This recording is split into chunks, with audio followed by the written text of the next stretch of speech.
Bonjour à tous, alléluia. Bonjour à tous. Gloire à Dieu.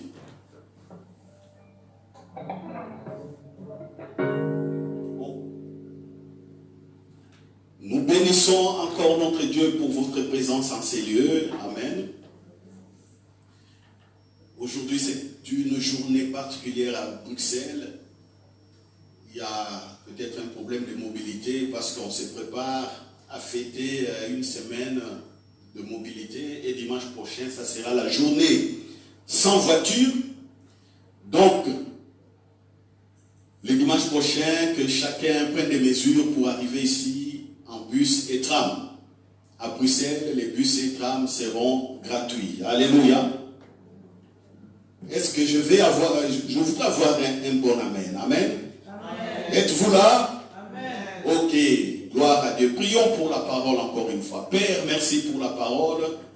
Aujourd'hui, tu nous éclaires pour savoir prier, pour savoir communier avec le Saint-Esprit. Oh, la seule que tu es en train de nous montrer porte des fruits. Et je vois mes frères et sœurs rayonner de joie, mes sœurs et frères posséder leurs héritages, régner dans leurs héritages, au nom de Jésus. Amen. Voilà, nous prenons nos Bibles. Même vous qui êtes sur les réseaux sociaux, prenez vos Bibles et nous allons tous partager la parole de Dieu. Aujourd'hui, nous allons aborder un sujet important, une manière de prier importante. Ça ne sera pas de récitation, mais chacun rentrera dans son fort intérieur pour examiner comment il a toujours prié devant des situations difficiles, comment il a toujours prié pour progresser. N'oubliez pas que nous sommes en train de parler toujours de notre héritage et de comment régner. Dieu, notre Père, a un plan merveilleux qu'il est en train d'accomplir. N'attendez pas ce plan. Alléluia. N'attendez pas ce plan. Si tu penses que c'est demain que Dieu va déclencher ce plan, en tout cas, je suis désolé. Je suis désolé. C'est pourquoi beaucoup de chrétiens meurent sans avoir vu la gloire de Dieu. Ils sont partis comme ça, comme un souffle.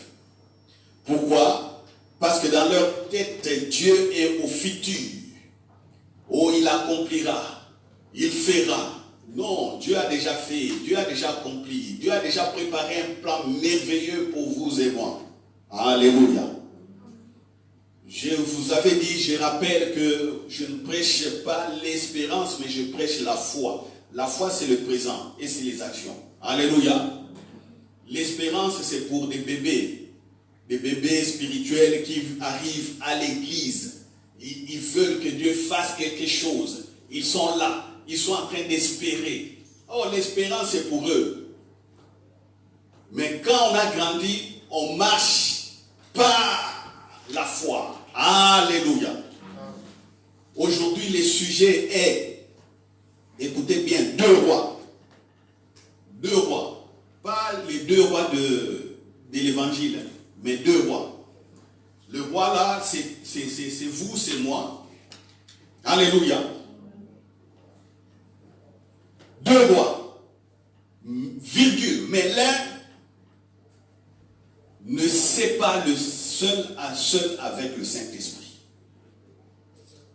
Ou, je dirais encore 2 rois, mais l'un ignore, ou il est totalement ignorant du seul à seul avec le Saint-Esprit. Les 2 rois dont on parle, ne les cherchez pas très loin. C'est vous, c'est moi. C'est mon frère, c'est ma soeur qui est sur les réseaux sociaux. Je nous parle. Et vous allez voir pourquoi beaucoup échouent dans la vie de foi. Pourquoi certaines prières ne sont pas exaucées. Beaucoup pensent que je parlerai du péché. Ici, je ne parlerai pas du péché. En tout cas, dans cette partie. Parce que tout le monde ne voit que quand ça ne marche pas, péché, ou quand ça ne marche pas, malédiction, quand ça ne marche pas, le diable. Non. Non. Vous allez découvrir ces deux rois. On prend d'abord David. Quand on parlait de David, tout le monde sait. Oh, David priait, il louait. Oh, ça c'est bien. On prend David dans les livres de 2 Samuel chapitre 5. 2 Samuel 5. Alléluia, alléluia. Il faut bien ouvrir les oreilles aujourd'hui. Vous aurez une révolution dans votre vie. C'est 2 Samuel, chapitre 5. Nous lisons à partir du verset 1 jusqu'au verset 5. Toutes les tribus d'Israël vinrent auprès de David à Hébron et dirent: voici, nous sommes tes os et ta chair. Verset 2. Autrefois déjà, lorsque Saül était notre roi, c'était toi qui conduisais et qui ramenais Israël. L'Éternel t'a dit: tu paîtras mon peuple d'Israël et tu seras le chef d'Israël. Verset 3. Ainsi tous les anciens d'Israël vinrent auprès du roi à Hébron, et le roi David fit alliance avec eux à Hébron, devant l'Éternel. Ils joignirent David pour roi sur Israël. Alléluia. Alléluia. Pour rappel, David est le deuxième roi d'Israël. Le premier, c'est le roi Saül. À la mort du roi Saül, David n'a pas accédé directement au trône. Parce qu'il y avait un fils de Saül qui avait confisqué le pouvoir. Ce n'était pas un roi choisi par Dieu. Mais il a fait une sorte de coup d'État. Il voulait confisquer le pouvoir, le garder, mais non. Et il a été assassiné par ses serviteurs. Et il y avait une guerre entre la famille, la maison de Saül et la maison de David. Mais David n'en tenait pas vraiment comme tel compte.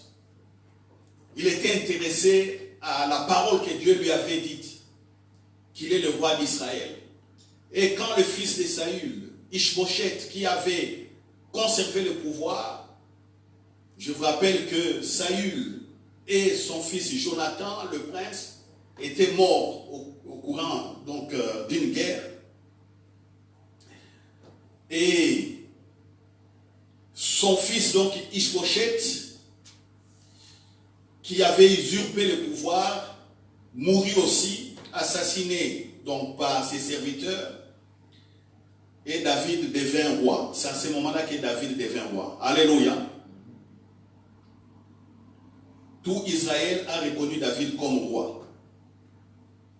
Mais bien avant, j'ai sauté une petite partie, David a été reconnu roi par la tribu de Juda. En Israël, il y avait 12 tribus. Seule la tribu de Juda avait reconnu David pour roi à la mort de Saül. Donc il était loin par la tribu, il régnait déjà sur la tribu de Juda, et ça a duré au moins 7 ans. Il n'était que roi d'une seule tribu. Après 7 ans de conflits, de guerres avec la famille de Saül, David récupère tout le trône. Alléluia. C'est ainsi qu'il a régné 33 ans après. Au total, dans le règne de David, on peut dire qu'il a régné pendant 40 ans. C'est à 30 ans que David devint roi sur tout Israël. À 23 ans, il était roi simplement sur le royaume de Juda. Voilà. Alors, ici, c'est David qui est dans son règne, qui est dans son héritage. Les Philistins ont appris que David est maintenant roi. Qu'est-ce qu'ils ont fait? Ils ont dit, attaquons-le. Qu'on ne les laisse pas régner. David qui a la parole de Dieu, comme vous et moi. Les ennemis s'élèvent contre lui. Mais regardez David. Nous allons regarder la réaction de David. Au verset 17. Les Philistins apprirent qu'on avait oint David pour roi sur Israël. Ils montèrent tous à sa recherche. David, qui en fut informé, descendit à la forteresse. Verset 18. Les Philistins arrivèrent et se déployèrent dans la vallée des Réphaïm. 19. Important souligner dans votre Bible, même si la Bible ne vous appartient pas, parce que son propriétaire verra plus tard que non, il y a eu des écrits dans sa Bible, et quand il regardera, il verra quelque chose de bon. Verset 19. David consulta l'Éternel en disant, monterai-je contre les Philistins? Les livreras-tu entre mes mains? Et l'Éternel dit à David, monte, car je livrerai plutôt les Philistins entre tes mains. 20. David vint à Baal-Pératim où il les battit. Puis il dit, l'Éternel a dispersé mes ennemis devant moi comme des eaux qui s'écoulent. C'est pourquoi l'on a donné ces lieux le nom de Baal-Pératim. Ils laissèrent là leurs idoles et David et ses gens les emportèrent. 22. Les Philistins montèrent de nouveau. Donc ils sont encore venus une deuxième fois pour attaquer David. Et se déployèrent dans la vallée des Réphaïm. 23. David, encore une fois, consulta l'Éternel. Et l'Éternel dit, tu ne monteras pas, tourne-les par derrière et tu arriveras sur eux vis-à-vis des mûriers. Quand tu entendras un bruit de pas dans les cimes de mûriers, alors hâte-toi, car c'est l'Éternel qui marche devant toi pour battre l'armée des Philistins. David fit ce que l'Éternel lui avait ordonné et il battit les Philistins depuis Géba jusqu'à Gézer. Alléluia.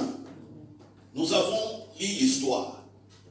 Donc, deux attaques successives des ennemis de David, des ennemis du règne de David, des ennemis de l'héritage de David, les ennemis aussi de l'héritage d'Israël. Parce que David, en tant que plutôt berger, il devait paître, c'est-à-dire c'était lui aussi le papa d'Israël. On connaît toujours le roi ou le président, ce sont les citoyens numéro 1 de nos nations. Voilà, et selon le gouvernement doit protection, doit secours, doit veiller sur ses habitants. C'est ce que David fit. Alléluia. Avant de revenir à David, vous allez mettre un bout de doigt sur cette partie des Écritures. Nous allons voir un autre roi. N'oubliez pas, j'ai dit dans mon sujet, deux rois. Les deux rois, l'un connaît le seul à seul avec le Saint-Esprit, mais l'autre est totalement ignorant. Nous allons lire maintenant un deuxième roi. Et vous-même, vous tirerez des leçons. Que ce soit une prédication vraiment aujourd'hui interactive. Je prêche, votre intelligence s'ouvre et vous-même vous tirez des leçons. Au lieu que je vous donne toutes les conclusions. Nous sommes à l'école. Alléluia. Du Saint-Esprit. École du royaume des cieux de Jésus-Christ par le Saint-Esprit. Nous prenons maintenant 2 Chroniques. On tourne quelques pages de la Bible. On tourne quelques pages. Quand le livre de Samuel finit, c'est le livre de roi qui commence. Après le roi, c'est les Chroniques. On prend 2 Chroniques. Les ados de l'église savent que veut dire les livres de Chroniques et qu'est-ce qu'il y a dans les livres de Chroniques. On a vu ça pendant les affermissements que nous allons bientôt reprendre, vu que on commence déjà à maîtriser la rentrée scolaire et tout le monde commence à maîtriser son horaire. Dès que tous seront un peu stables, nous allons recommencer les affermissements. Prenons donc ce roi. Le deuxième, il s'appelle le roi Josaphat. 2 Chroniques chapitre 20. Nous commençons à partir du premier verset.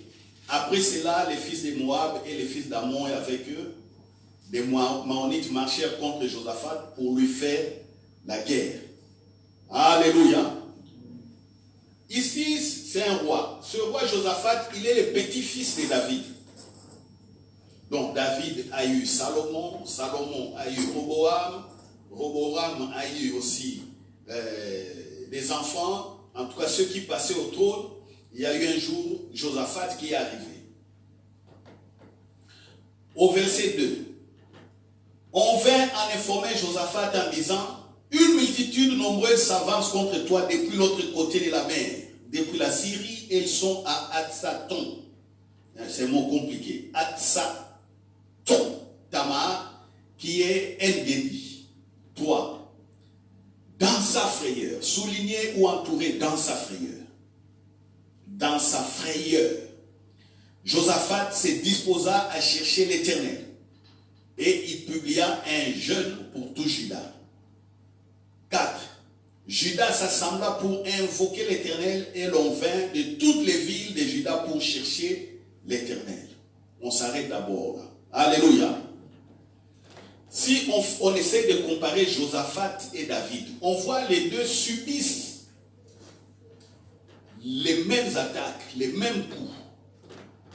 David arrive fraîchement au pouvoir après s'être battu avec la maison de Saül au moins pendant 7 ans.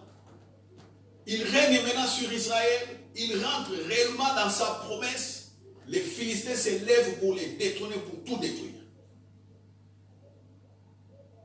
Nous avons vu que David a consulté Dieu. Alléluia. David n'a pas convoqué une multitude de personnes, n'a pas convoqué tous les pays. David n'a pas pris une ordonnance. Je ne sais pas pour le roi, qu'est-ce qu'on dit? Ordonnance ou décret royal? Qu'est-ce qu'on dit pour le roi? Ordonnance aussi. Hein? Ok. Voyez, David consulte. Il entend que les Philistins l'environnent, l'entourent pour les détruire. Qu'est-ce que David fait? Quand on lit bien, on dit que David se retire dans une forteresse. Il se retire. La forteresse, c'est un abri sûr. Il s'est d'abord retiré. Et dans son retrait, il s'est bien caché. C'est-à-dire, il est en train de préparer sa stratégie de contre-attaque. Mais dans la préparation, on voit David consulter Dieu. Alléluia.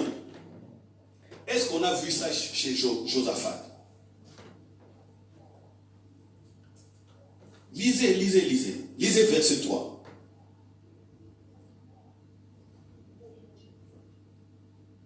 Ou à partir du verset 2. On vint en informer Josaphat, c'est-à-dire qu'il y a eu des Moabites, des Ammonites et des Maonites.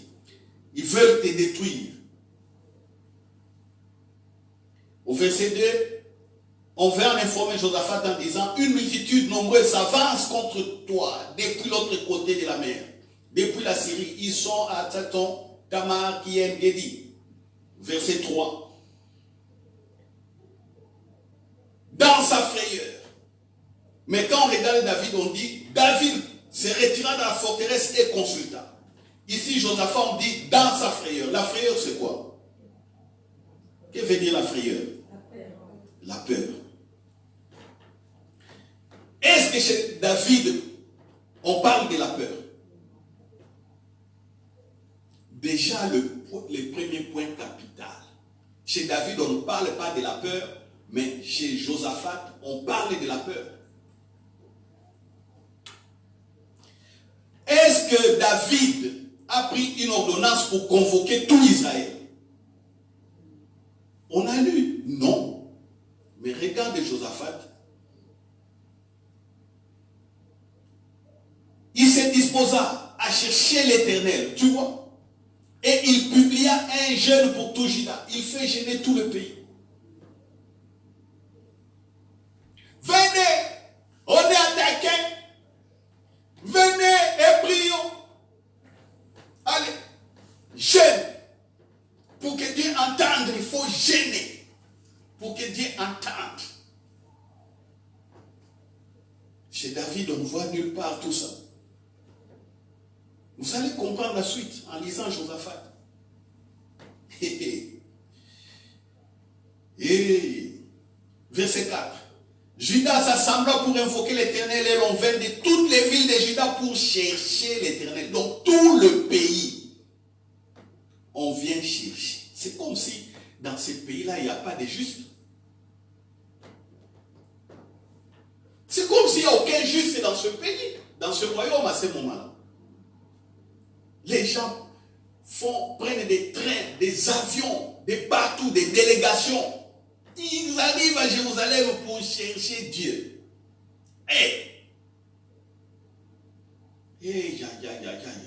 Donc c'est comme ici, on est à Bruxelles, les gens quittent Liège, quittent Anvers, quittent partout pour venir ici à Bruxelles centre, pour chercher Dieu. Et là-bas, Liège, est-ce que Dieu ne leur avait pas parlé?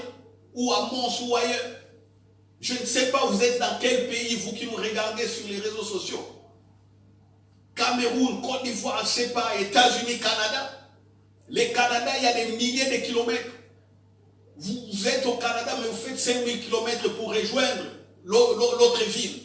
Les gens doivent quitter les 5000 kilomètres pour venir jusqu'à Montréal ou je ne sais pas, Ottawa, et comment ils sont organisés, rien que pour chercher.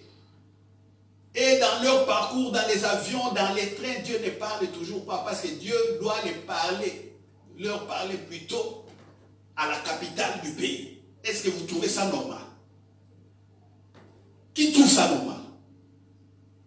Vous n'avez pas encore bien compris. Continuons, vous allez bien comprendre. Continuons. 5.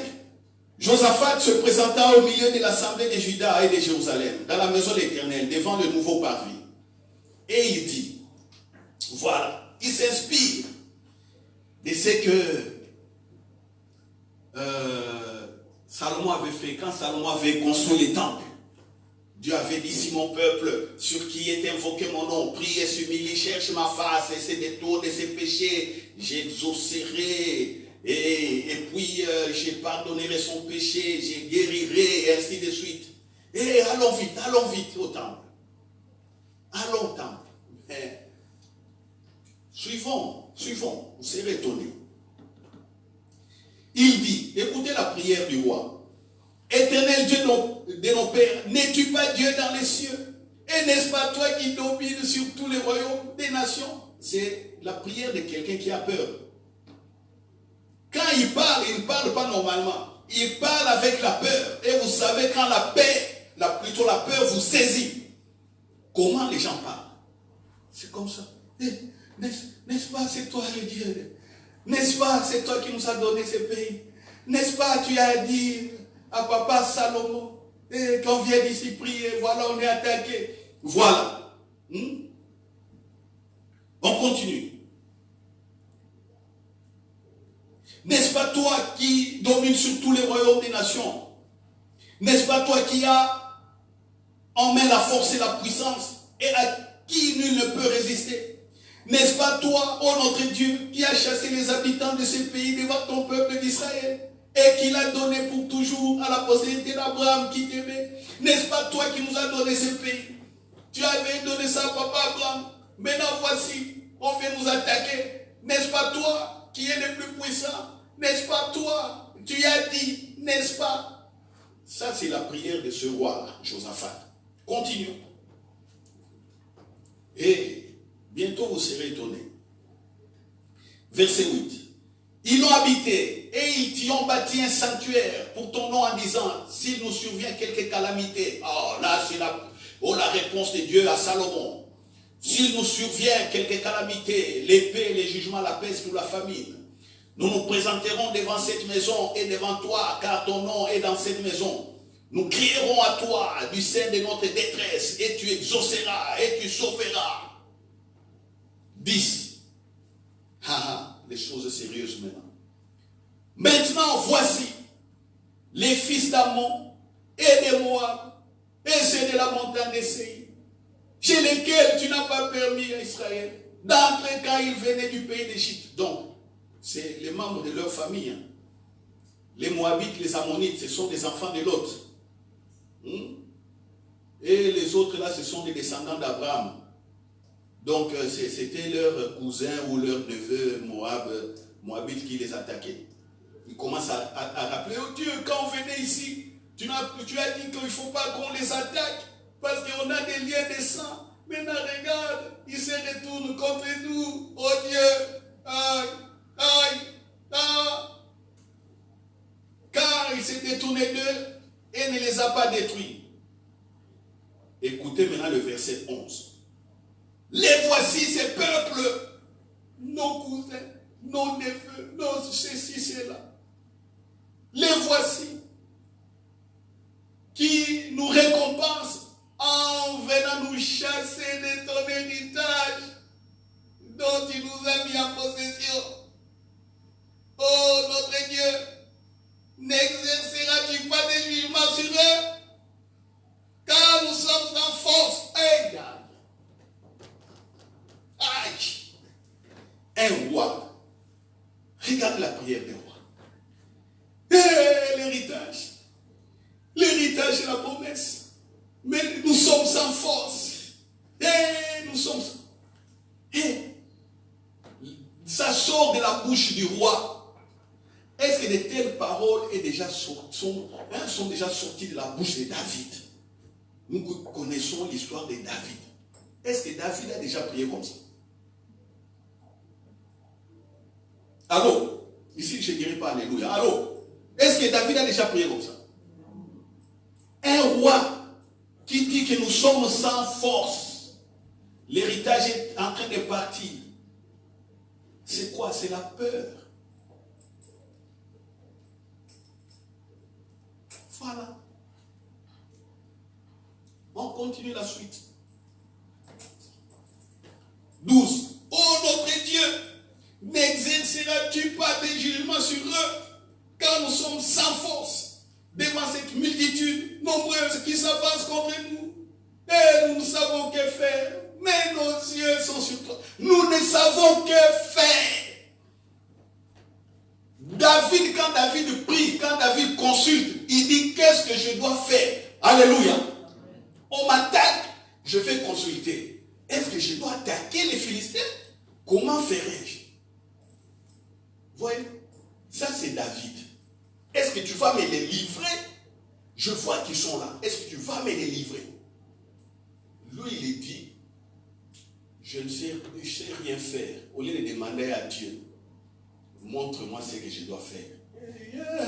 Je ne sais qu'est-ce qu'il faut faire. Je n'ai pas de solution. Aïe, aïe, aïe. Roi, roi. Et tout le peuple est là avec un roi ignorant. Vous voyez, il y a des moments quand on lit la Bible, on voit des choses que c'est bon et tout le monde copie. Non, il faut savoir rentrer dans la profondeur. Dans la profondeur, vous allez comprendre que même si Dieu a exaucé, mais ce n'était pas ça la volonté de Dieu. Vous allez voir comment Dieu a répondu. Est-ce que Dieu a parlé à Josaphat comme Dieu parlait à David? Vous allez découvrir vous-même par la suite.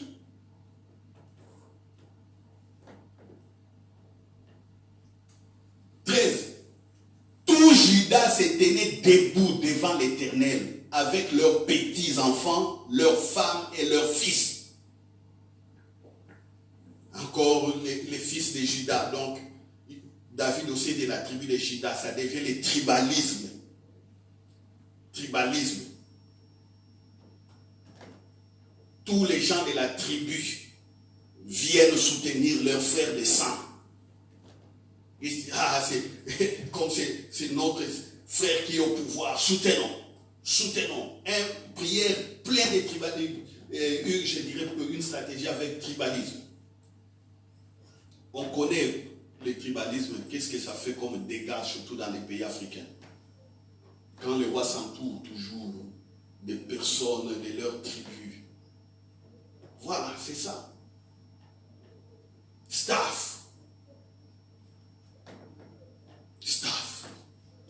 On va voir si quelqu'un de staff, Dieu parlera aussi à quelqu'un de staff. Intercession stratégique. Avec des gens des mêmes tribus.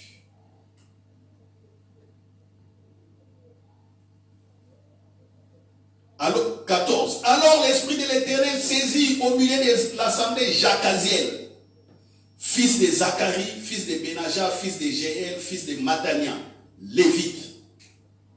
Au lieu que l'Esprit Saint parle à eux, les gens de la tribu de Juda, le Saint-Esprit parle à quelqu'un de la tribu de Lévite. Tribu de Lévi, c'est un Lévite qui n'est même pas connu comme grand prophète. L'Esprit Saint saisit quelqu'un d'entre les fils d'Azaph. Et Jacaziel dit, soyez attentifs tous Juda et habitants de Jérusalem, et toi, roi Josaphat. Oh là là.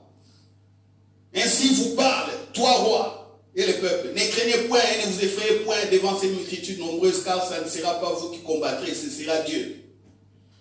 Et puis Dieu leur parle. À la suite, vous verrez, ils ont mis la chorale, tout ça, ils ont commencé à chanter, car ta miséricorde durera toujours. Et puis, Dieu a mis une embuscade. Les Ammonites, les Moabites se sont entretués. On n'a pas assez de temps pour voir tout ça. Mais qu'est-ce que je vais dire ici? L'intervention de Dieu ici, c'est dès qu'il y a eu une miséricorde comme ça. Parce que Dieu avait son plan. Dieu ne répond pas à de telles prières. Parce que l'héritage est là, vous avez la parole. Vous oubliez la parole, vous priez, vous criez comme un enfant. C'est comme ça que beaucoup meurent sans avoir la gloire, sans voir la gloire de Dieu. C'est ça. Et vous allez remarquer que beaucoup prient comme ça. Que chacun s'examine. Vous verrez que la plupart des prières que vous faites, vous priez comme Josaphat. Vous pensez manipuler Dieu avec des jeunes, pensez manipuler Dieu avec je ne sais pas quoi, il faut absolument louer, ainsi de suite. Non. Ce n'est pas ça. Dieu a déjà donné la forteresse. La forteresse pour nous, c'est Jésus. Dieu nous a déjà donné l'héritage. Chacun de nous a un héritage qu'on appelle le plan qu'il a préparé d'avance. Alléluia. Chacun de nous a des difficultés, ses buts a des difficultés. Mais comment sortir des difficultés? Il faut être un homme d'action. Un homme d'action prie comment? Un homme d'action se retire, il prie. Il cherche la sagesse de Dieu devant la situation, devant l'obstacle. Comment faire pour réussir l'obstacle? Je n'ai pas de travail, comment faire? Et non, on prie, oh Seigneur, voici, je suis à l'église, j'ai fait tout, j'ai marché dans la sanctification. Oh Seigneur, oh Pambolangaï, oh bénis-moi, oh Papa. Aujourd'hui chômage, demain chômage, une année, 2 ans, 3 ans chômage. Vous partez chercher l'emploi, vous êtes devant un païen qui vous malmène encore. Il vous pose des questions, CV, questions, qu'est-ce que tu as déjà fait? Et puis il est là, il rigole, il te met dans des pièges, tu rates, et on te liquide, on prend un autre candidat. C'est ce qui arrive généralement. Des échecs. Oh non, je suis consacré. Voilà, moi je suis vierge. Je suis là. Marie. Oh Dieu. Oh, pense à moi. Kaniselangaï. Pense à moi. Et puis il y a plein de chansons avec des termes comme ça. Des phrases comme ça. Oh Dieu. Kaniselanga. Oh Dieu, souviens-toi. Et voilà comment je marche. Oh voilà. Oh voilà. Vous pensez convaincre Dieu? Voilà. Dieu n'a pas parlé à Josaphat. Il n'a même pas parlé à un membre de sa tribu. Dieu parle à un lévite, quelqu'un d'une autre tribu. Même le tribalisme est là. Vous gardez le pouvoir pour ceux qui sont en Afrique. Des gens qui gardent le pouvoir avec les membres de leur famille. Ils prennent des pasteurs, des frères et des sœurs, tout cela un clan qui prie pour les chefs. Attention, il y a des surprises. Si chef, tu ne marches pas dans les voies de Dieu. Prenez cette partie, montrez-les au président africain. Comme ça, ils vont se convertir correctement. Et qu'ils gèrent correctement les pays et distribuent les richesses pour tous les peuples de manière équitable. c'est les membres de votre famille qui deviennent votre prophète, ils vous amènent toujours des oh non, Dieu a dit ceci, Dieu a dit cela. Attention, il faut faire attention. On a un exemple clair dans la Bible. Le tribalisme n'a pas marché dans la prière. La peur ne marche pas non plus. C'est l'assurance, la prière, l'assurance. Regardez l'attitude de David. David, donc quand vous allez relire, tout doucement chez vous, il se replie dans la forteresse. Notre forteresse, c'est Jésus. Connaissez Jésus. Vous avez la puissance de Dieu. Les temples, c'est vous. Les temples, ce n'est pas l'église. Les temples où Dieu habite, c'est nos corps. Ce n'est pas ces 4 murs. D'ailleurs, ici, ça ne nous appartient pas. On est en train de louer, oui ou non? Alors, vous appelez ça temple? Quand on donne le dos, je ne sais pas, une année, 2 ans, peut-être ici, je ne sais pas, ça sera une habitation avec des gens, on va transformer. Et ça, c'est les temps. Voilà. Faisons comme la prière. On construit des bâtiments pour que ça soit église. On prend la prière de Salomon, on les répète. Oh Dieu, nous avons construit ces bâtiments. Tourne ton regard ici. Si quelqu'un vient prier ici, qu'il soit exaucé. Toutes les églises dans l'erreur. Beaucoup. Vous pensez que parce que vous avez construit un local ou un bâtiment, vous dites que nos bâtiments églises, vous faites une convocation, beaucoup d'hommes de Dieu, des serviteurs, même des autorités viennent consacrer les bâtiments, vous faites cette prière-là, et Dieu, absolument, quand quelqu'un viendra dans ces bâtiments prier, Dieu va répondre. Dieu répond à la foi. Et les gens oublient qu'ils sont eux-mêmes les bâtiments de Dieu, les temples du Saint-Esprit. Il faut courir ça et là, dans les murs, église 4 murs, pour chercher ses cours. Malheureusement, on connaît ce qui se passe aujourd'hui. Beaucoup tombent dans des pièges. Ils pensent être dans une église, or l'homme qui est devant, c'est un aventurier complètement. Certains des sorciers, certains des aventuriers, ils s'amusent avec des femmes, ils volent l'argent, ils manipulent les gens. Mais les gens sont là toujours. Oh non, on ne les regarde pas. Moi, je regarde à ce que je fais avec Dieu. Mais tu es en train d'attendre la bénédiction. Ça ne se fait pas comme ça. Il faut être homme d'action. Les bâtiments de Salomon étaient cassés. La gloire de la deuxième maison sera plus grande que la gloire de la première maison. La deuxième maison, c'est Jésus. Alléluia. Voilà, un bâtiment imposant.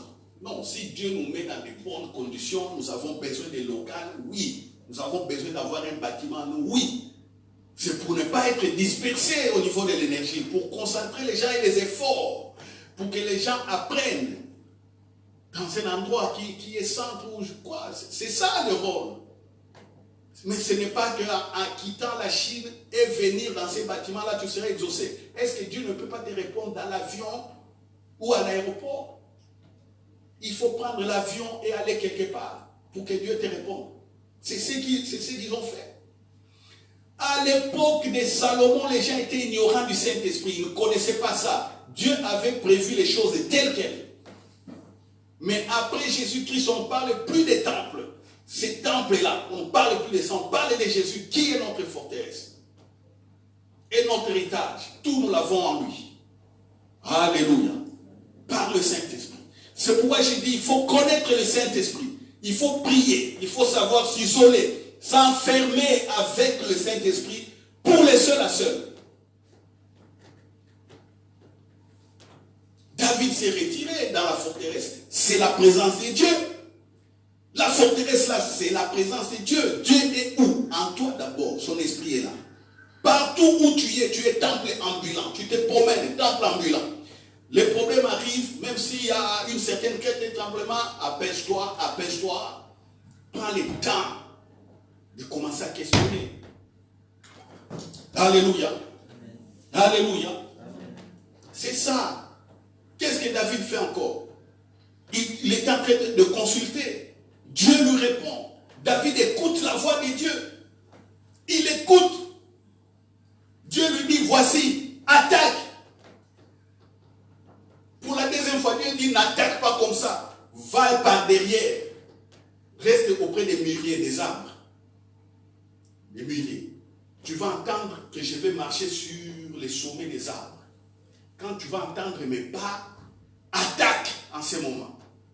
Il écoute la voix, il a la stratégie. Et après avoir gagné, vous verrez que David rend grâce.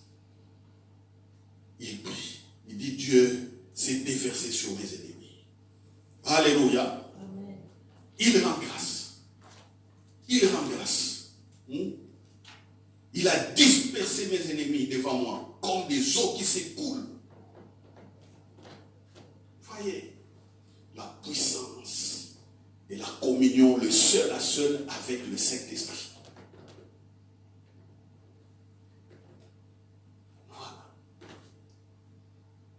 Un roi, une attitude, une relation avec Dieu, des changements. L'autre roi, petit-fils de David, il a le même sang que David. David est son grand-père direct. Voilà.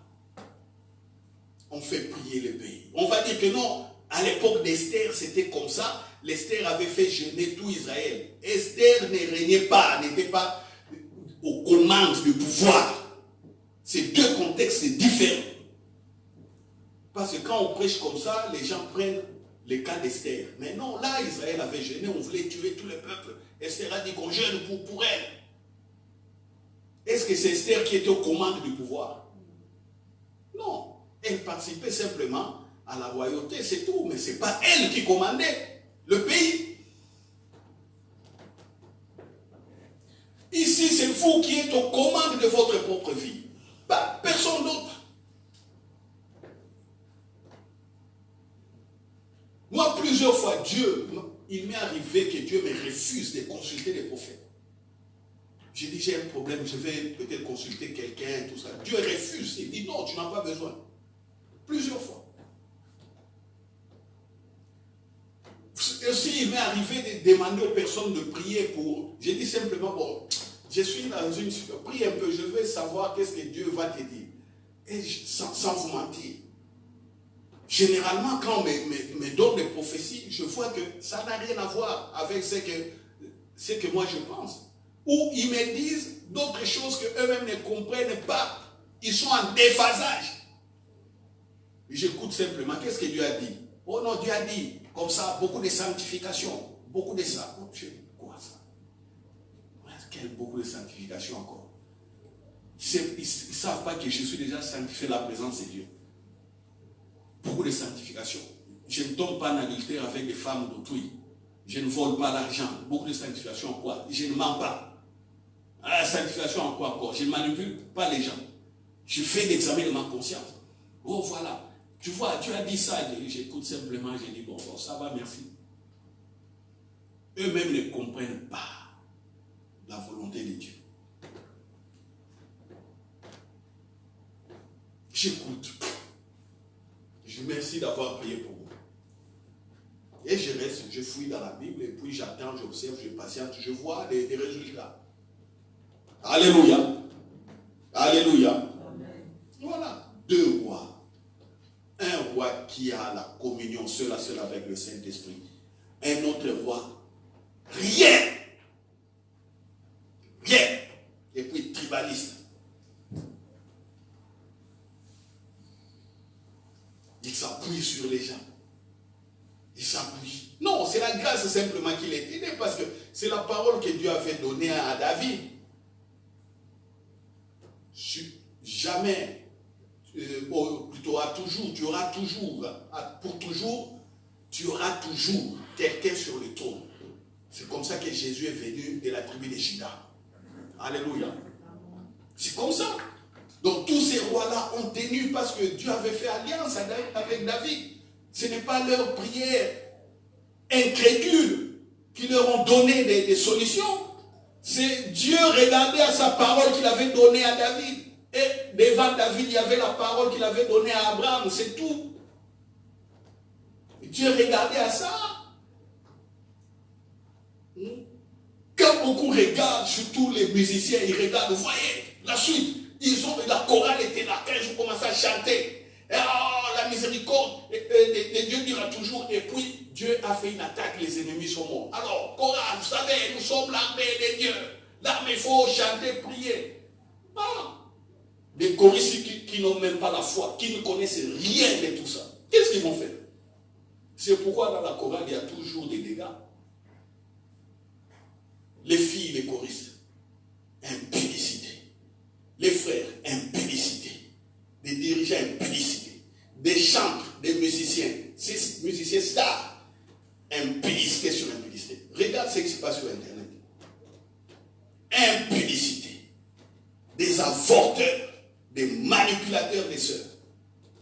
Mais ils sont là. C'est l'armée. C'est l'armée. C'est la mélodie qu'ils chantent, c'est la mélodie qui est bien. Mais leurs paroles, quand vous examinez les paroles de beaucoup de cantiques, ce n'est pas juste. Toi, hier, je t'ai montré, non?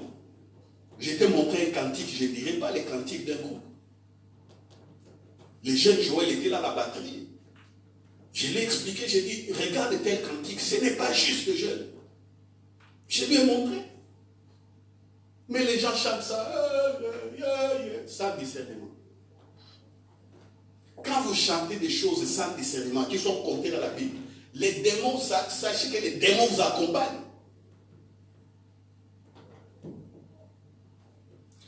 La chanson que nous chantons, viens, viens au chariot céleste, viens m'amener dans la présence du Père. Moi, j'ai annulé cette partie-là. Viens m'amener dans la présence du Père. C'est quoi ça? Viens m'amener là-haut chez mon Père. C'est quoi ça? C'est pas la foi, ça. Nous sommes dans la présence de Dieu. Moi, je change. Manifeste la gloire de Jésus-Christ. Alléluia. Amen. Oui. Nous avons la foi. Nous invoquons le Saint-Esprit. La puissance du Saint-Esprit. Chariot céleste. Nous sommes là, manifeste la puissance. Et nous marchons par la foi, nous chantons par la foi. Alléluia. Amen. Nous sommes dans ta présence, manifeste la gloire. Oh, chariot, viens, viens, oh, chariot céleste. C'est ce que j'ai chanté ici. Mais beaucoup dans leur tête, je savais que beaucoup, comme vous connaissez cette cantique, il y a toujours des anciennes paroles qui trottaient dans la tête. Je ne chante pas n'importe quoi. Moi, tout ce que je chante, je vérifie si c'est conforme à la Bible. Si ce n'est pas conforme, je barre la cantique, la phrase, je change les paroles. Je garde la mélodie. C'est comme ça. Alléluia. Alléluia. J'ai déjà jeté des CD. Si je commence à dire certains musiciens s'ils vont me faire la guerre, j'ai déjà pris des CD entiers des musiciens chrétiens, j'ai pris, j'ai cassé, j'ai jeté à la poubelle. Parce que j'ai examiné toutes les phrases. Je voyais que ce n'était pas biblique ce qu'ils chantaient.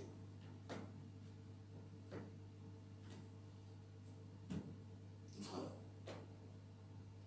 Ce n'était pas biblique. Certains chantent parce qu'ils ont vu David chanter. David n'avait pas la bonne révélation de Dieu. J'habiterai dans la maison de l'Éternel jusqu'à la fin de mes jours. J'habiterai le futur. J'habiterai. Le psaume 23, c'est un cantique. Je le chante, mais à ce moment-là, moi, je transforme. Au lieu de dire j'habiterai, je dis j'habite dans ta présence. Je vis dans ta présence. Alléluia. Oui, je conjugue au présent. J'habiterai. Et le bonheur et la grâce m'accompagneront tous les jours. Non, le bonheur et la grâce m'accompagnent tous les jours. Je suis dans la grâce, je suis dans le bonheur. Des situations difficiles, à ce moment-là, j'ai pris pour voir ce que je ferai devant. Alléluia. C'est ça la foi. Et je commence à voir, tout change. La compréhension de Dieu change. La compréhension du ministère change. La compréhension de beaucoup de choses change.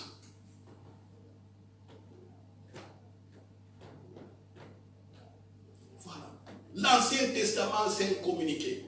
Dans l'Ancien Testament, il y avait des prières non exaucées. Et Jésus est venu à exaucer ces prières. Jésus accomplit. C'est la forteresse. Notre forteresse, notre abri. Le rocher, le bouclier, c'est lui. Et nous avons sa puissance. Alléluia. 2 Rois, Maintenant, c'est à vous de choisir. Vous êtes quel type de roi? Vous êtes comme David ou vous êtes comme Josaphat?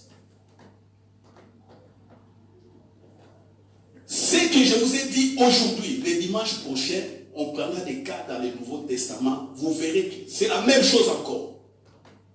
On a parlé de deux hommes de l'Ancien Testament, mais l'un qui a déjà la mentalité du royaume des cieux, la mentalité de la communion, seul à seul avec Dieu, le Saint-Esprit, mais malgré qu'il ne connaissait pas le Saint-Esprit. Dimanche prochain, on verra dans le Nouveau Testament le même cas. Les gens du Nouveau Testament. Quelle mentalité, quelle manière de prier. Comment ils prient, comment ils font. Où ils faisaient. Il y aura aussi des ignorants du Saint-Esprit et des gens qui connaissent le Saint-Esprit. Si on ferme la Bible pour dire que c'est fini pour eux, maintenant c'est nous les acteurs, on va voir aussi dans notre époque contemporaine, il y a des ignorants du Saint-Esprit et des gens qui connaissent le Saint-Esprit. Ça continue. Mais sortons de l'ignorance. Alléluia. Alléluia. Est-ce que vous avez compris? Est-ce que vous avez compris? Est-ce que nous pouvons acclamer très fort?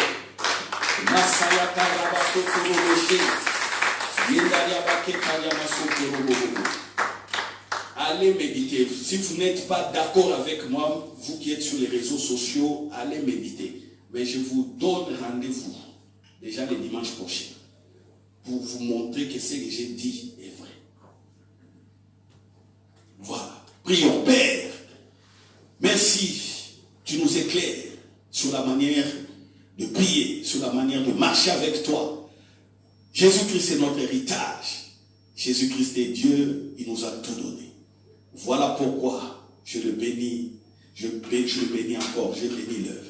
Je suis dans son œuvre et nous sommes dans sa présence. Toute l'église est dans sa présence. Cette prédication est parole de vie. Cette prédication apporte ta gloire encore, manifeste ta gloire encore dans nos vies. Et je sais que mes frères et sœurs, en priant, en communion avec le Saint-Esprit, ils écouteront ta voix comme David a écouté pour s'en sortir des situations difficiles.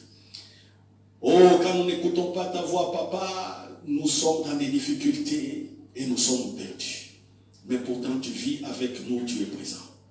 Désormais, papa, ils ont écouté ta voix et ils l'écouteront davantage. Je te bénis pour cet éclaircissement. Au nom de Jésus. Je bénis ceux qui sont au loin, qui nous écoutent. Papa, parlez-leur. Alléluia. Alléluia. Alléluia.